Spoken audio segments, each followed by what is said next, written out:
name is Ace Diamond, and I'm a private eye. I used to be the best. Myself and my partner, Frankie Aaron, solved cases all over. We got our names in the papers, bills rolling in, and dames at our feet. That all ended when Frankie died in a freak accounting accident. Since then, the cases have all but dried up.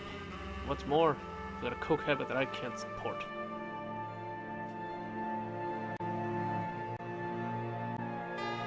I was desperate for money, desperate for a drink.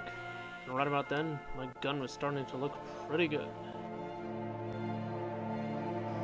I wonder how much I could pawn this for. But just as things were looking bleak, he walked into my office.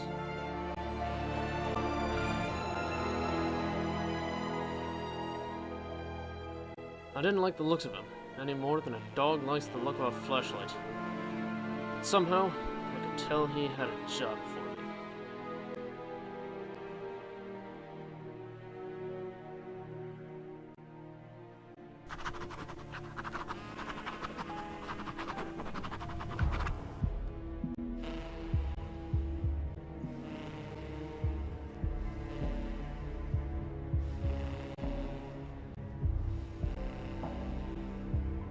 It wasn't my usual kind of case, but he promised to pay well, and I needed a fix bad.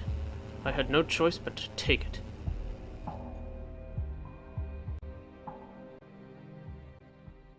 Having no leads, I decided to start with my usual contacts, see if maybe one of them would have heard about the bird.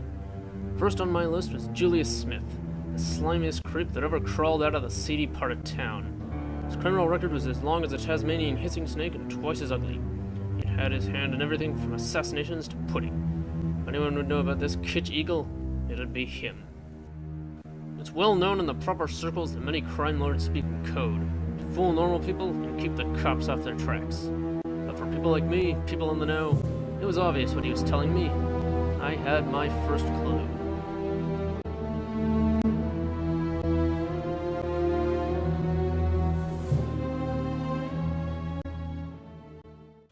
It was a clue, all right.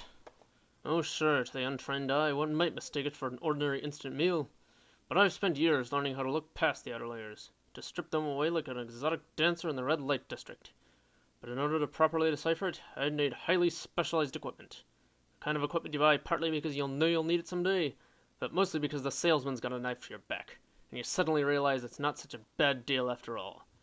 And I had just the thing.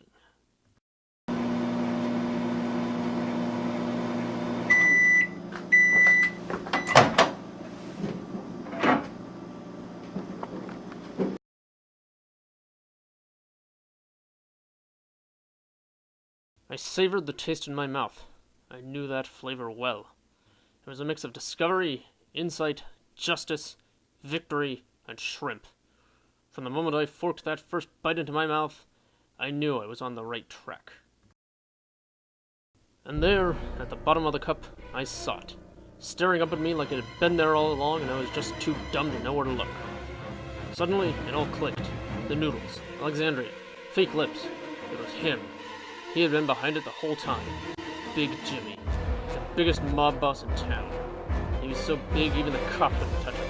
He had been sitting in his pocket and everyone knew it. He always kept himself hidden, but he left me just enough info to find me.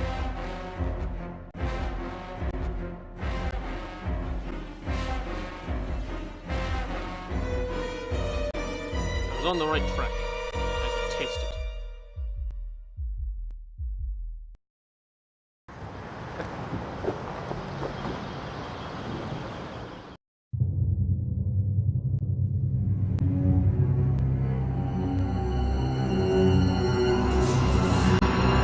Have to be careful.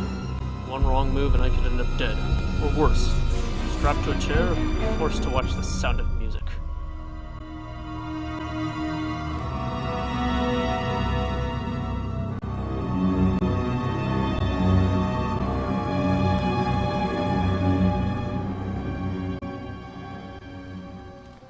I've come to find out about the Kitsch Eagle.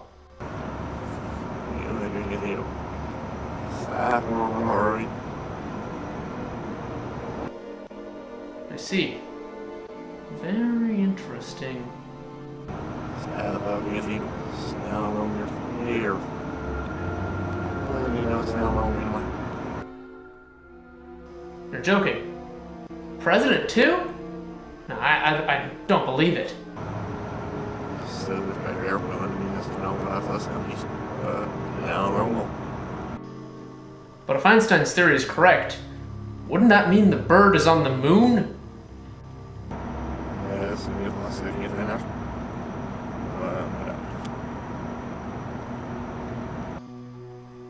Look, I told you already.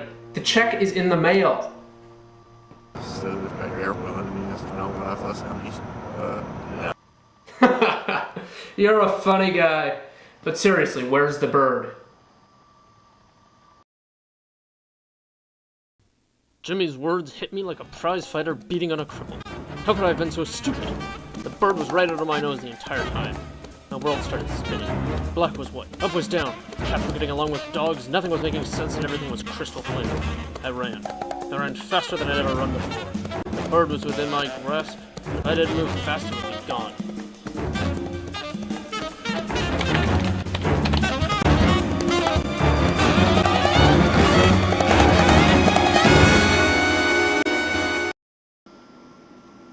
Out of paper? No, there's a full ream in there. No! No! No!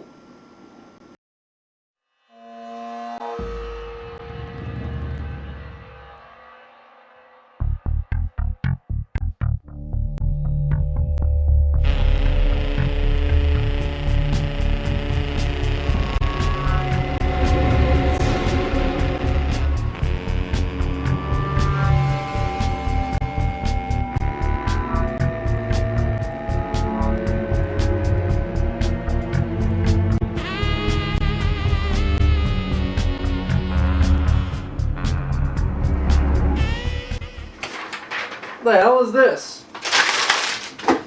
Come on!